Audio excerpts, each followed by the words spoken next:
Good afternoon and hello and welcome to this month's 15 Minutes with the Community with the wonderful Belinda Leon, Employer Branding Specialist at Bendigo and Adelaide Bank. Welcome, Belinda. How are you today? I'm good, thanks. Thanks so much for having me here. Oh, absolute. All my pleasure. Thank you so much for joining us. As part of the Employer Brandwagon's continued focus on the impact of employer branding on business outcome, we are running a series over this sort of few months on D&I. And you'll remember last month we talked about gender diversity. If you guys missed it, you can find it on the EBW website. But today we're going to really replicate the core of that session by reiterating the guardianship of EB to ensure that any D&I programs and initiatives within an organisation are not disingenuous. As the heart of our EB360 philosophy is that an organisation can be successful pretty much with any of these programs if they have the right culture and set up at the heart. With that top of mind, we want to raise awareness of the complexities of creating a safe space within an organisation for neurodiverse employees, and also to highlight EB's role and responsibility in building this safe space, both internally and externally. And so before we sort of launch into this topic, I'd love for you, Belinda, to share a little of your background and also why neurodiversity is so near and dear to your heart, if that's okay.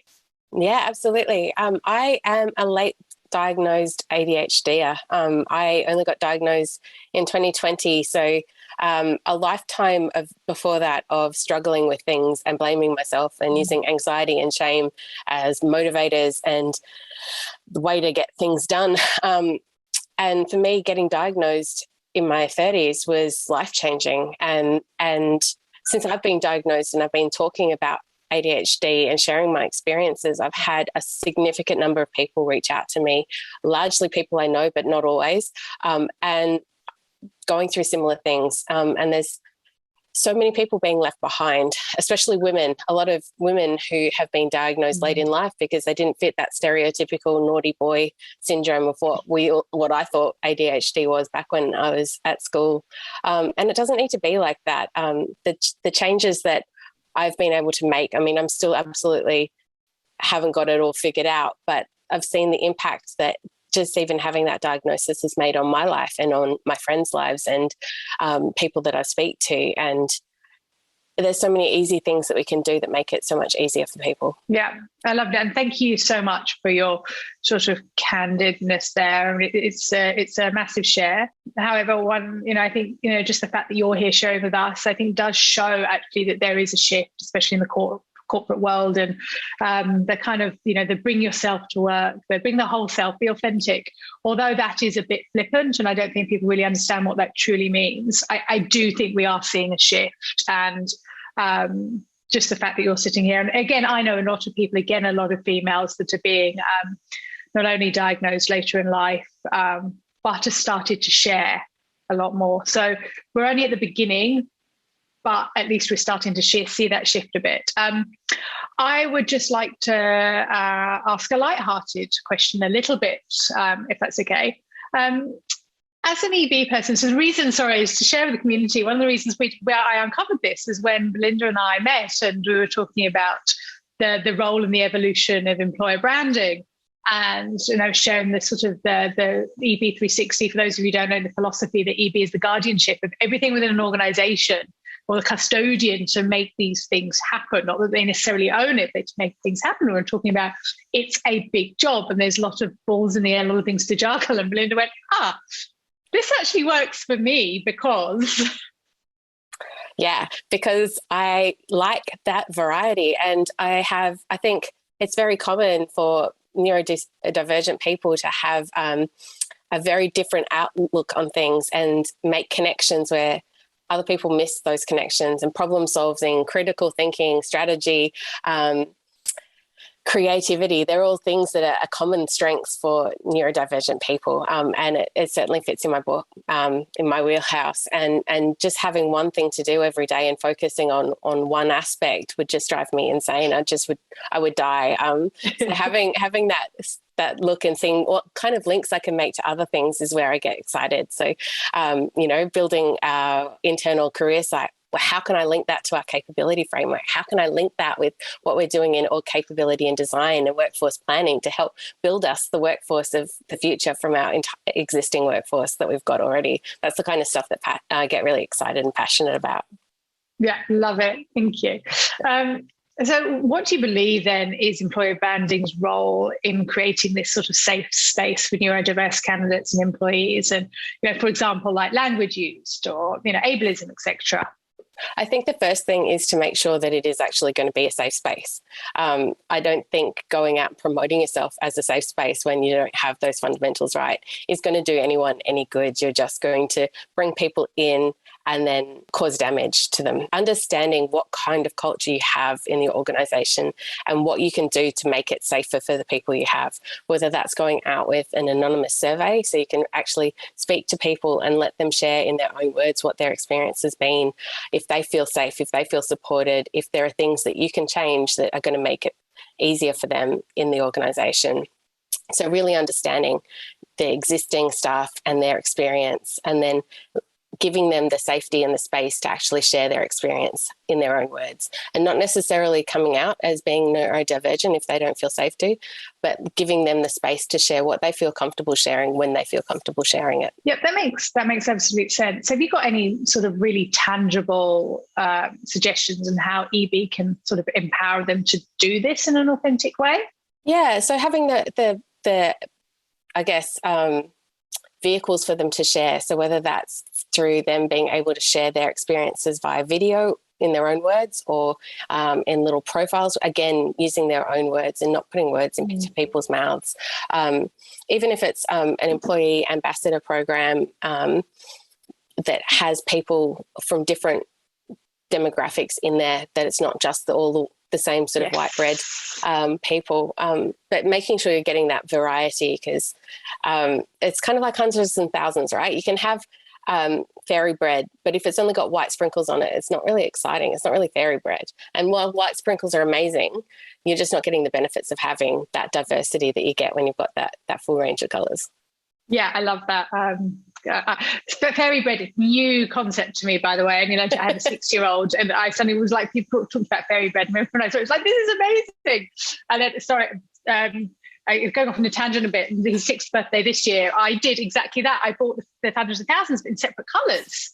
I thought I was being clever. And so I put the different colours on the different bed, and I just stood there and looked at them and went, oh, that's dull. Everyone's just going to go for that. Or, it was just I just totally undid the whole fairy bread philosophy there.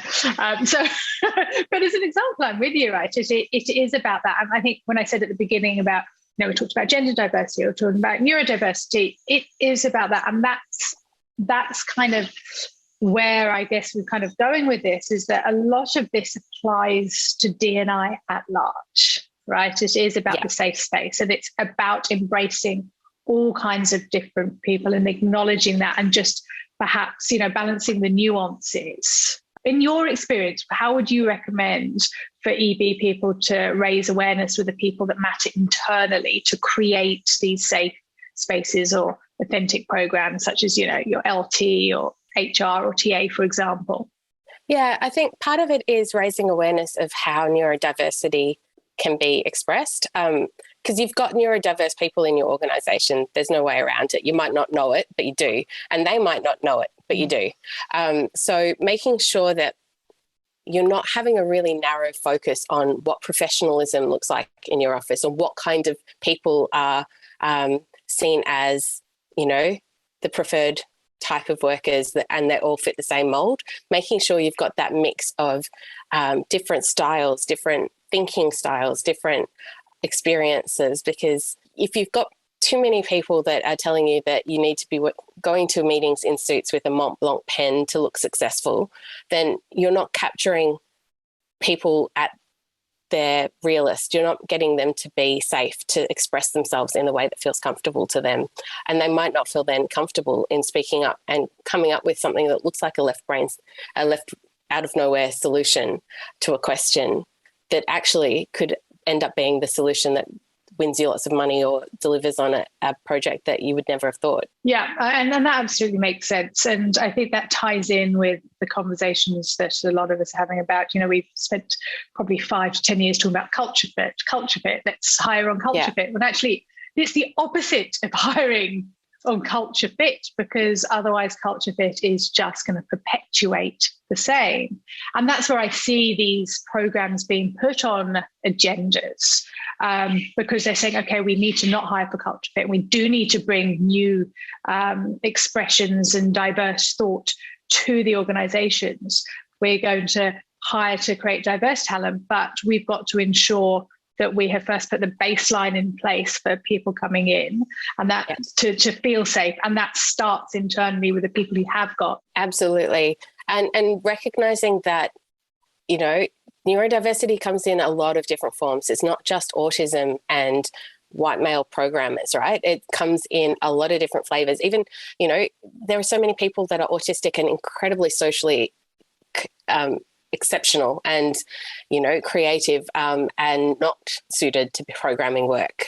So not trying to put all your diversity eggs in one basket. That's going to get you your white bread with white sprinkles. It's not going to get you that diversity. You want to get that mix of thinking across all areas of the business, because that's where you get that creative sparking off each other and those sense checks, I guess. No, you're absolutely right. I will not take that as a criticism of what I did with my son's fairy bread. No, not at all. I wish I'd taken a place for that, but I ruined the sprinkles. It's about getting that mix. Last but not least, I think it'd be really great to get some sort of tangible advice from you that you would perhaps wouldn't mind sharing with other EB specialists who do want to put neurodiversity on their company's agenda, or help, or be able to give them some really conscious advice on how to do that.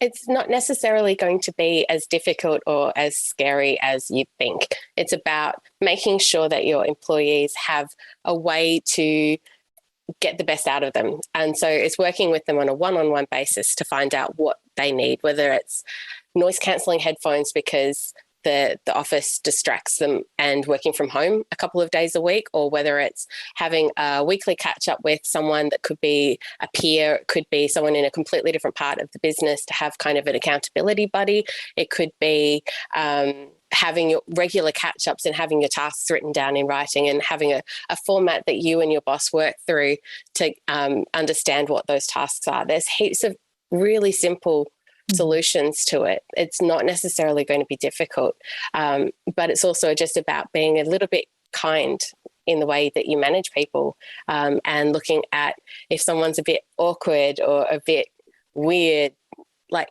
embracing them with their quirks and not making them feel like they don't fit in and they shouldn't fit in because they're a bit odd. That happens, especially with us neurodiverse types, I think.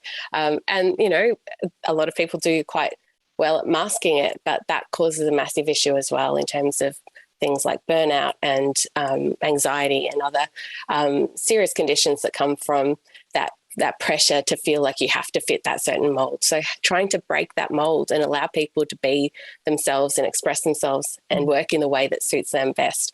And that's just really taking a human-centric approach to it and looking at each person as an individual, because there are no two ADHDs that are the same and no two people with autism that are the same, and that goes for all the other types of neurodiversity as well.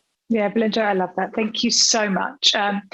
My take out on this and my high view, I mean, and I love the detail you've brought into this and the tangible advice. Thank you. But going back to my high view is that you can put, and there are some organisations that do this amazingly well, so I'm not suggesting otherwise, that you need programs and initiatives and you need to put a framework in place to bring neurodiverse people into an organisation or to help them thrive.